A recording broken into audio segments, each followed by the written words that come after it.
Okay, so I've got a 750 watt old Dell supply, but it only has one of these 6-way things, and the graphics card needs a 6 and an 8. So let's get one of these converter cables. I'll do it off camera.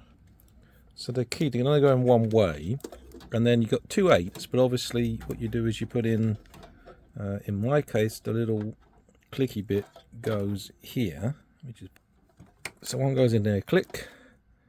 His little friend does the same thing, and the two hang over at the edge, so it's not a problem.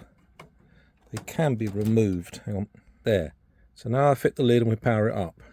It's powered up. Now I just need to go in and set it up. Okay, check for updates, and it's found a driver. Whether it's found the Nvidia one, let's find out. So it's detected it properly, a GeForce GTX760. Now I've got to download the Nvidia drivers.